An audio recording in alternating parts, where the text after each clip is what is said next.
Hey, coaches, welcome to another Football Scoop Online clinic today. Really excited to have Rice offensive line coach Sanders Davis, who's going to talk some gap scheme double team. So, Coach Davis, the floor is yours, man.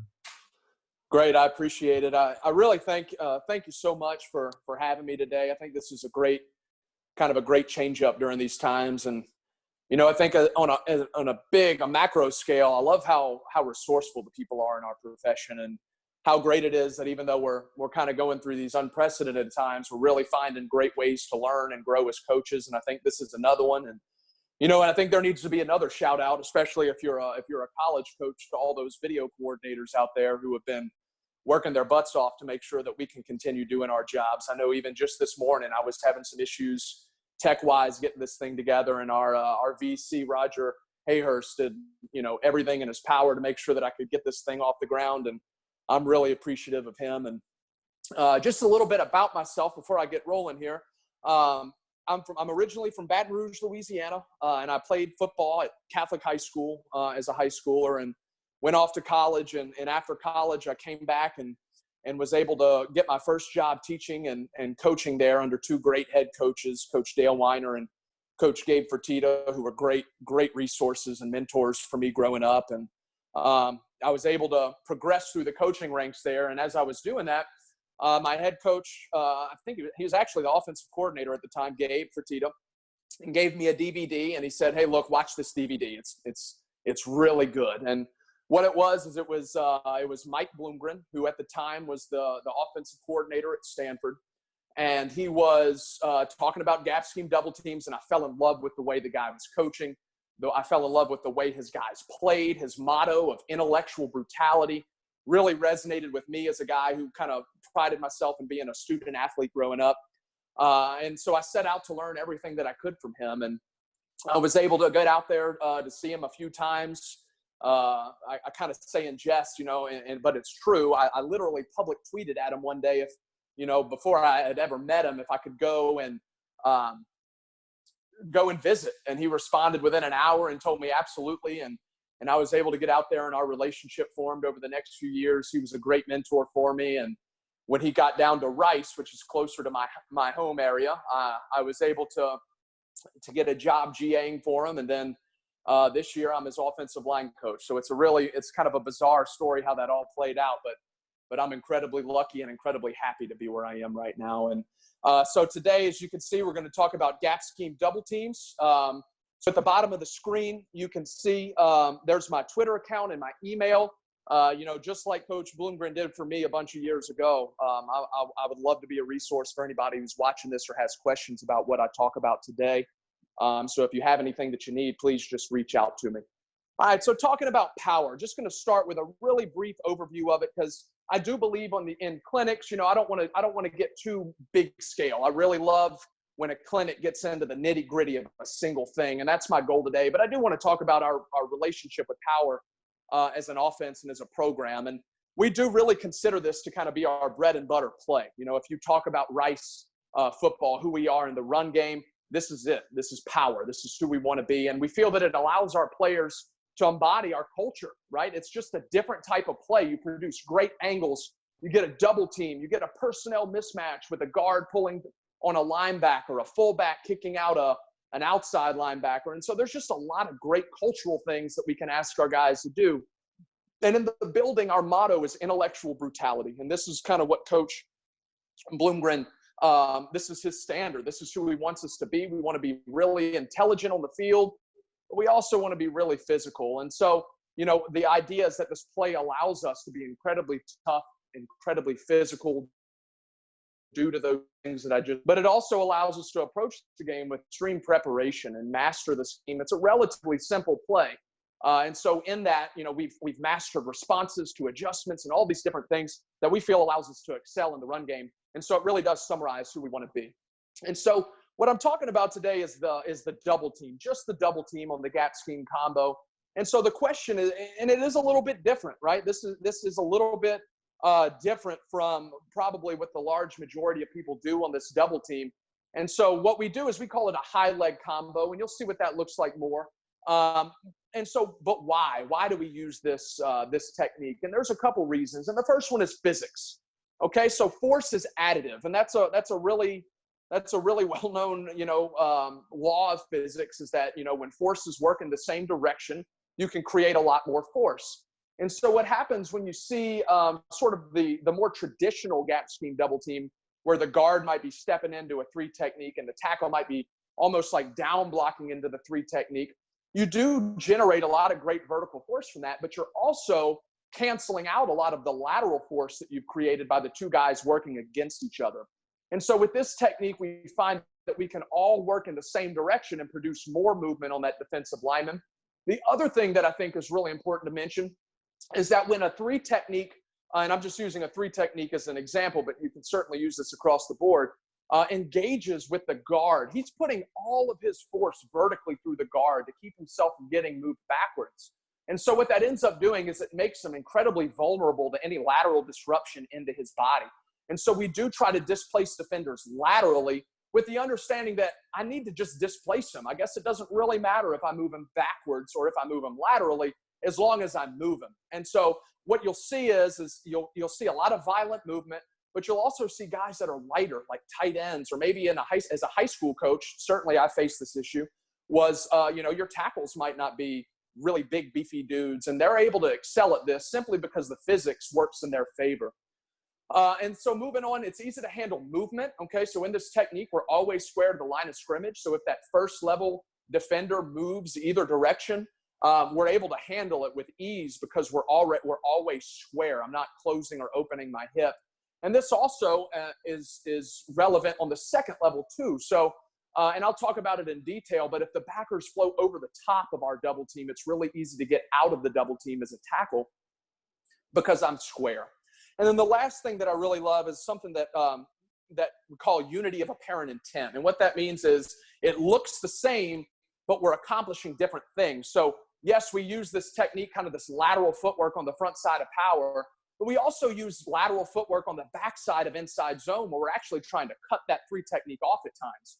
And so what you see is it allows you to take advantage of how that defender wants to play your tackle and your guard, by giving them the same look, the same presentation, but trying to accomplish different things. So there's a lot of really good positives to why we want to use this double team. So the first thing that we're going to talk about is the inside man of the double team, or the post man of the double team, as we call him.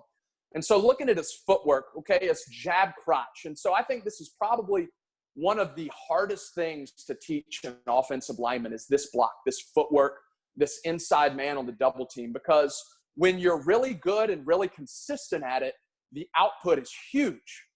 But if you're average at it, you might get away with being with good double teams at times, but it's also going to kind of be a hit or miss situation. And so we really stress this double team. We stress the footwork. We practice it a lot of different ways, whether it be on air, whether it be on the Crowther sled, which I know is kind of resurfacing lately. And those are the easy ways to train it, but it's something that we have to train a lot.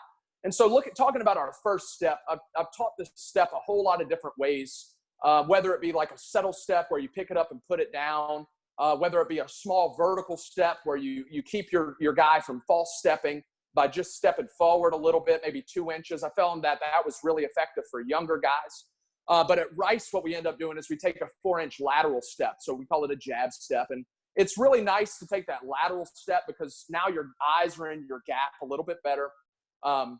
You're able to handle movement a little bit better. But again, you do have to have a lot of discipline in taking that lateral step, because if that first step is inconsistent, then you're going to get a lot of different fits on that 3 technique and maybe even prevent your ability to get hip to hip with the tackle. So something that takes a lot of training there. The second step we call our crotch step, and it's exactly what it sounds like. We're trying to drive that second step vertical down the midline of the defender, and that gives us good body presence on the defender. And hand-wise, we'll use one of 2 techniques. We'll either use the flipper or we'll use like the forklift with our hands. And so all of our players start with using the flipper. And one of the most common errors with this technique is guys, when you say use the flipper, just want to throw a forearm into the defender. And we really want to stress getting our shoulder all the way underneath the defender. If I get my shoulder under the defender and when I engage my hip, I will lift him up. But if I just use my forearm, I'm probably not going to generate enough force to lift that large human being up. And then the second step, and this is kind of level 2, after a guy masters step 1, will allow him to use the forklift so he can use kind of an open hand instead of using his shoulder and his forearm. And what that's going to allow him to do is, as he feels the attack of the tackle engaging with the defender, he's able to torque that thing. And that goes back to that additive force that we're talking about. And so that's where that really becomes an advantage. With younger guys, I always stress using the flipper for 2 reasons. One, it gives them a lot more stability. It's just a lot stronger. The second one is if you use too much of that open hand movement and that shoulder, the elbow gets away from your body, it's really taxing on the labrum. And so if you have young guys that aren't fully developed or maybe aren't really strong in their shoulders, I always like to use the flipper with my guys. And so moving on, he always, and especially if we're using the forklift, be ready to accept that D lineman, because again, we are trying to knock him laterally across the guard. And then as that happens, it really transitions into a down block on the fly, right? We want to engage him with 2 hands and then expand them as far down the line of scrimmage as we can, and hopefully take out some other D linemen in the process. And then the last note that we have here is block the D lineman with your body and the gap with your eyes. And so this is this is a gap scheme staple, right? Like, your responsibility is the gap away from the play. If we're running power to the right on the front side, your responsibility is the gap to your left. And so while we do have the luxury of creating a double team, that doesn't mean that we don't have our basic responsibility of securing our inside gap. And so we do have to keep our eyes inside. And again, that's another thing that takes a lot of training. You know, it's hard to not look at the 300-pound human that you're engaged with, you know, during a block and not get my eyes just on an open space. And so that's another thing that we have to train with our guys. And then one last note on this double team. There we go. One last note on this double team, okay, is what is his actual responsibility within the double team, okay? And I find that you really need to make these things clear cut for your players, because it allows them to know what they need to adjust to when they feel a certain response from a D lineman. And so one of the things, probably the most important thing, is that his job is to prevent penetration. And we all know, I'm sure if we run this play, that penetration at the point of attack on power kills the play. And so we have to know that the entire play really does start with this guard executing his jab crotch and getting a good surface on that D lineman to prevent him from getting up the field. So he has got to know that. And that, again, goes into the footwork, right?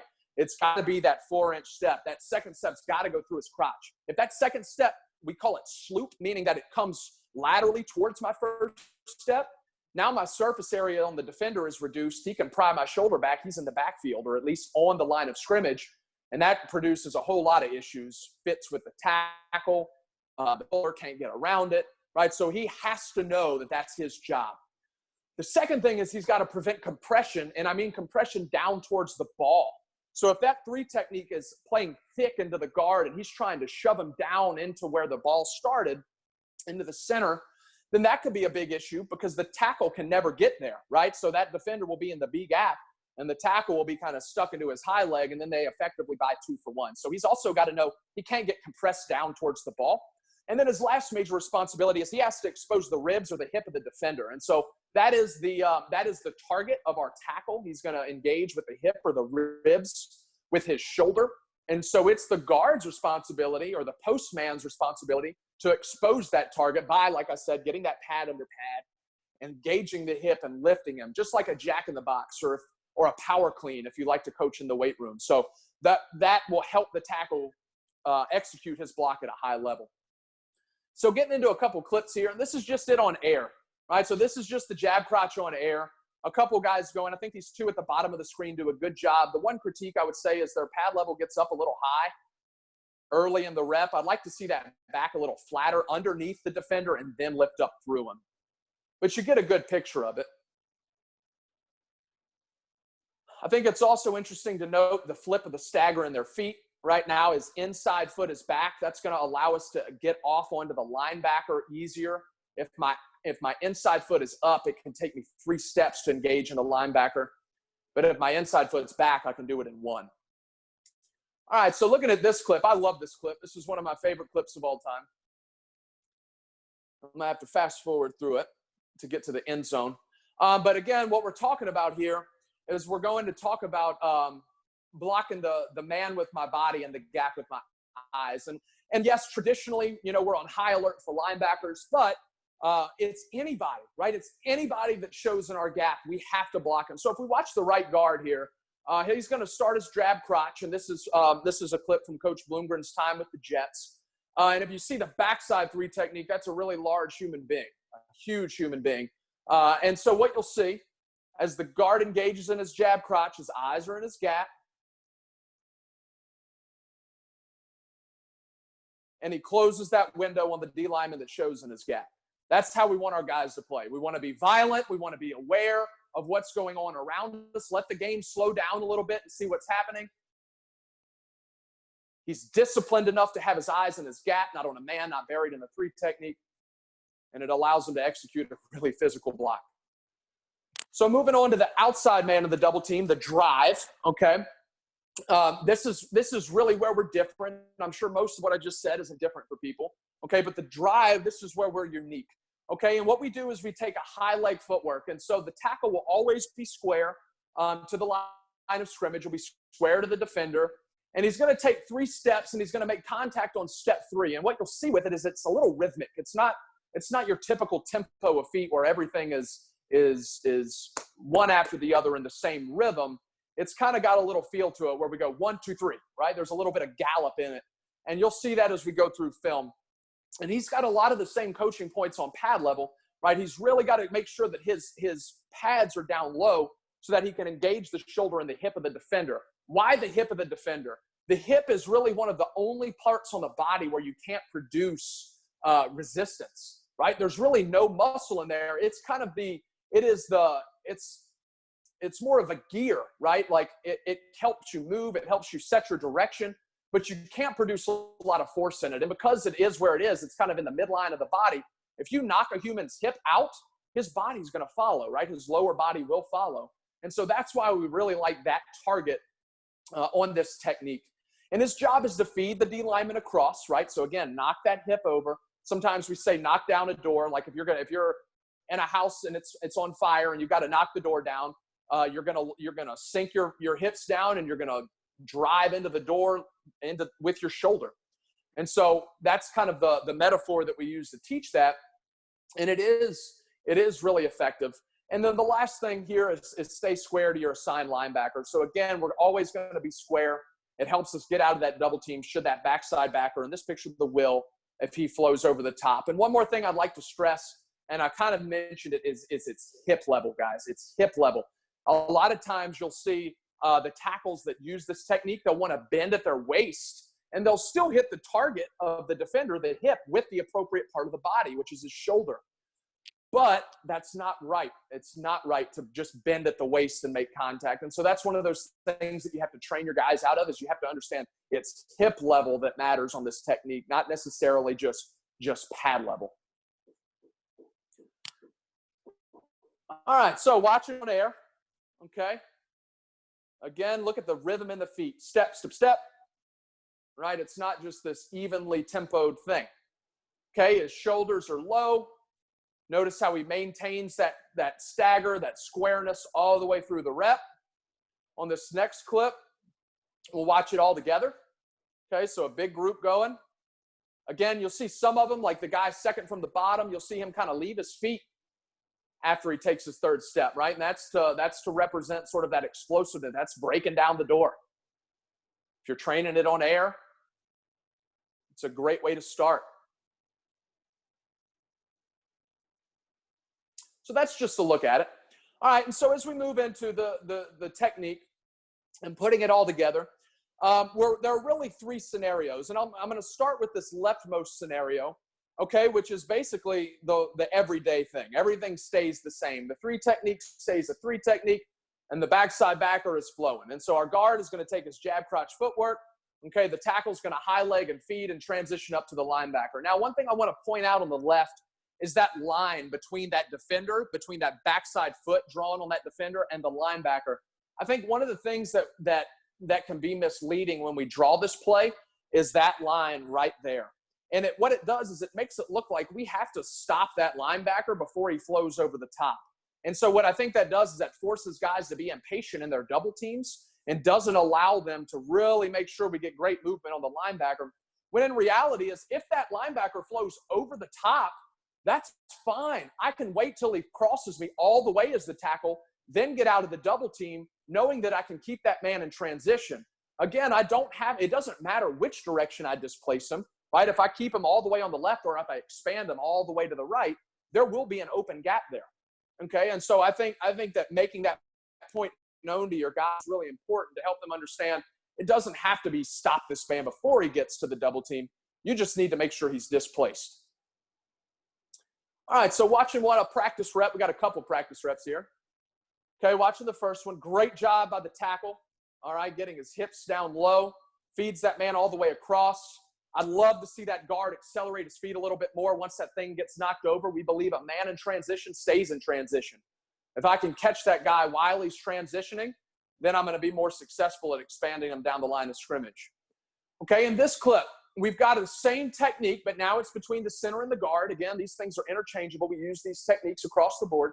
Okay, but it happens a little bit quicker. And again, just feeding that man across and working up to the second level.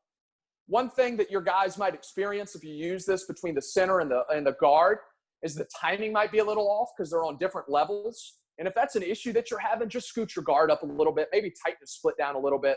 It's all dependent on guys. It depends on the rhythm of their feet. It depends on how long they can stride. So if that is an issue for you and it's not working, I think that's a great adjustment that makes it really easy. All right, so now we're going to get into some game clips. This is a great one, okay? Watching the left side here, left tackle, left guard.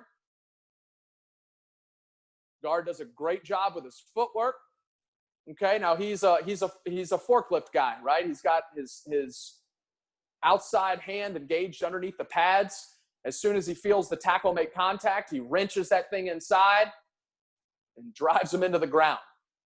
Tackle does a great job in his transition, right? He feels that his backer's getting close. Great, I've knocked it over. Now let me go find my next responsibility. He makes contact with him quick, stonewalls him in the gap, and it's a successful run.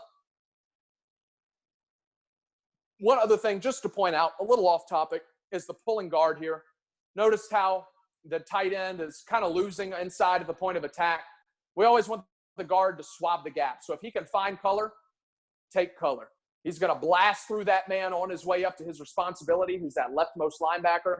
And it really almost becomes a double team, a non-adjacent double team on the fly. Which, again, that's one of those things that can take this play to the next level for you. All right, now we're watching the right side, and this is where we're going to get into that U-out technique, where that backer flowing over the top. Now, this is not the world's greatest rep of power. Our puller gets too wide, which then pulls our quarterback too wide on this rep of QB power. But what you will see by the tackle in this double team is that backer, he knocks it across, and then the backside backer that he's working to flows over the top. And notice how he's able to displace him laterally. So imagine the QB takes a little bit better track and stays in the A gap and gets inside of the tackle's block. Yes, we have backside safety pursuit. But notice how we've still displaced that backside linebacker. So in situations where we need to be more invested in that double team, this will give us that time to do so. Again, turn them and expand them out. A space is a space. All right, now we're going to watch one between the tackle and tight end. Okay, and notice that the 7 technique's not on the body of the tackle. Okay, so his footwork's going to be a little more hesitant. But the tight end ends up putting that man on his body and is able to get into his backer responsibility. The tackle takes it over, and it's a great play for us. It's a forgiving technique. It allows us to be physical. It allows us to invest in double teams. All right, so now talking about the second scenario, okay, the one in the middle. Now we're talking about a 3 technique digging inside of the guard. So the 3 technique becomes a 2-eye or a shade. And this is by far one of the most beneficial reasons to use this technique because it allows us to continue to move in the same track, but again, be square to account for any movement on the first or second level. Imagine, if you will, a twist coming at you, and you're square, and a lineman is looping towards your tackle. Bam, he's square. He can pick that thing up, or maybe he can U that man out as well and provide that nice A-gap track for the running back. Okay, and so what we're going to talk about here is just the guard, just the inside man on this double team.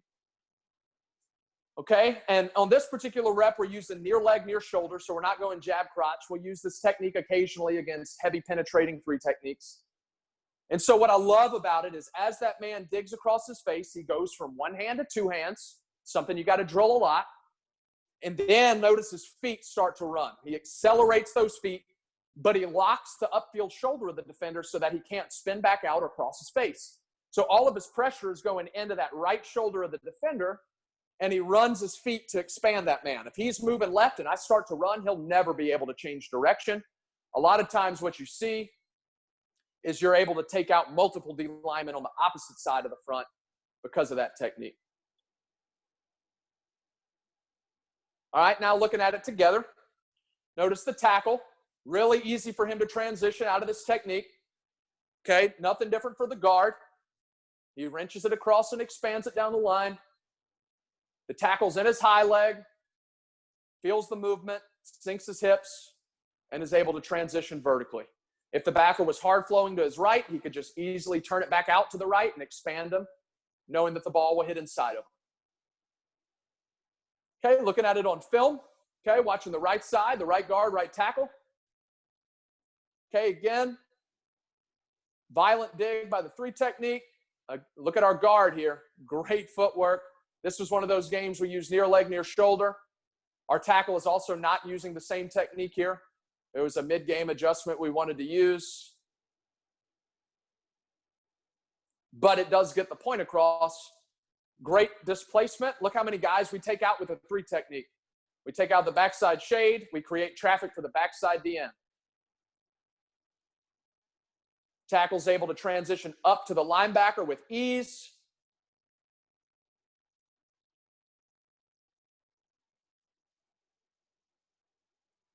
Create a good, efficient run for us.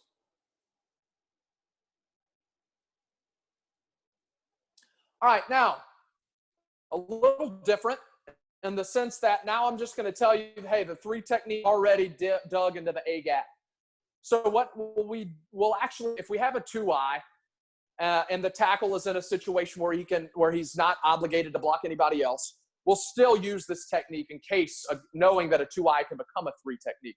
And so we'll still use our high leg technique. And the tackle from. And if he doesn't, great. We're already moving on the track that we're supposed to be moving on.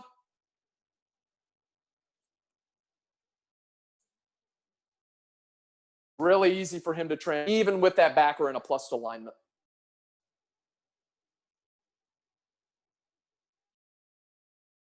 Is the one on the farthest right. And again, this is just emphasizing, right, I've got my inside gap, whether it's a linebacker, whether it's a lineman, just like that clip we saw earlier. And the tackle's got to make a little bit of a transition here too. So he'll start in his high leg, and as he feels the guard get off that double team, and you know, some guys prefer the guard to say off, off, off, and we leave that up to our guys if they need that. They'll eventually get to the point where they can feel it. But as that guard removes, then that tackle needs to understand he can transition out of that square fit into more of that down block hip towards the defender look.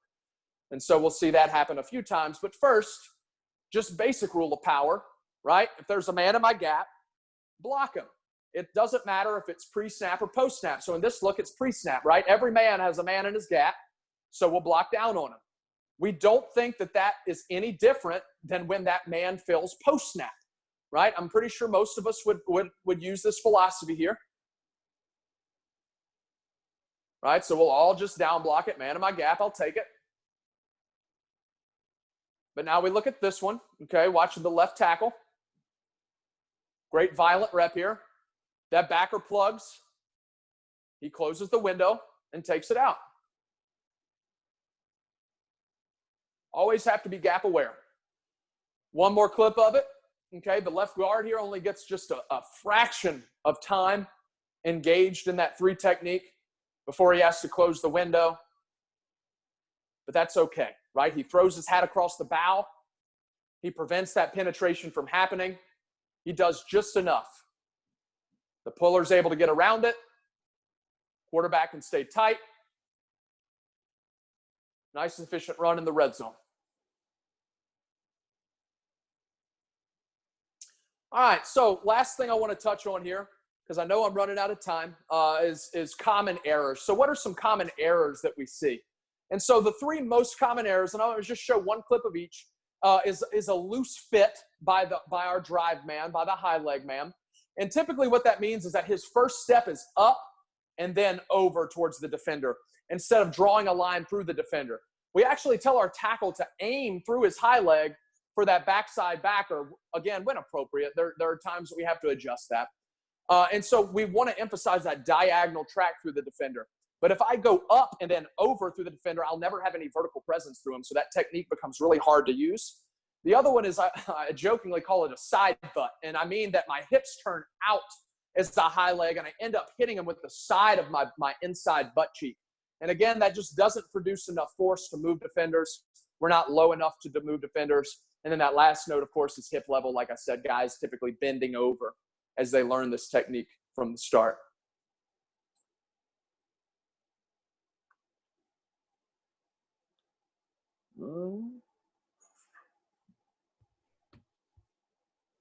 All right, well, that one didn't work.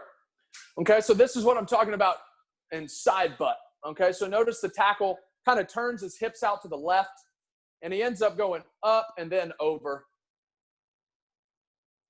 And it just kind of produces an awkward fit. Look how loose they are in the double team. We just want them to be tighter together. We want them to be shoulder to shoulder, hip to hip. Okay? And now this one, just talking about hip level.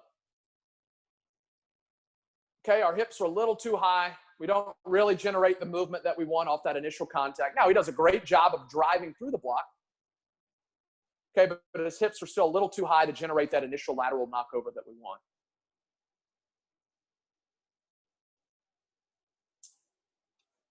All right, Coach. So that's what I got. I know we're close on time, but what questions you got for me?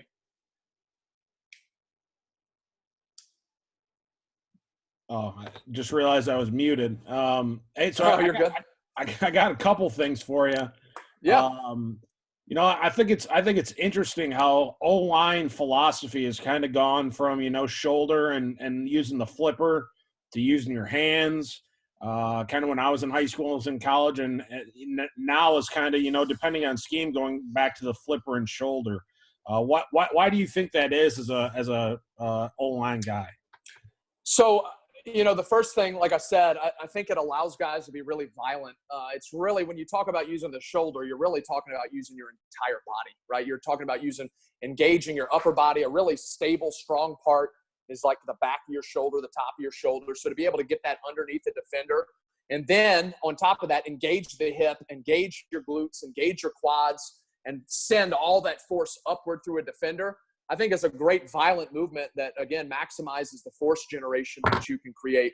Now, there are, again, like I said, there are a lot of advantages to using kind of the hand underneath, the single under, if you will, because then you can produce that torque. But another thing is health reasons. Young O linemen in high school, I pretty much exclusively used the shoulder because even myself, when I was playing, I know I was doing the jab crotch and I was using the open hand, and my shoulder got away from my body and it pulled my arm back and tore my labrum, and so like it is, I am hesitant with it because I want them to be really, really proficient and know that, even just on a base drive block, they're good at keeping their elbows tight, their hands tight, and that'll tell me that they're about ready to graduate to that next technique.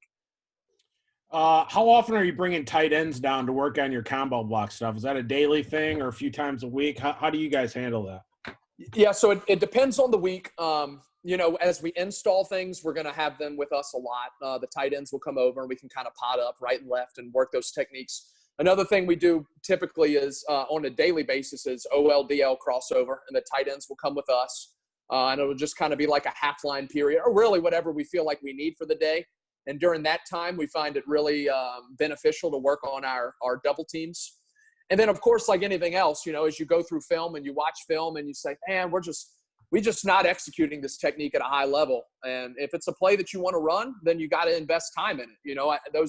Those guys inherently aren't going to get as much time on it. But, if it matters to you, if this play really matters to you, you're going to find a way to make sure that you can work together with your tackles and tight ends to get that block done, because it is, especially the way that the defenses tend to play it, it's going to be an integral part of the success of the play.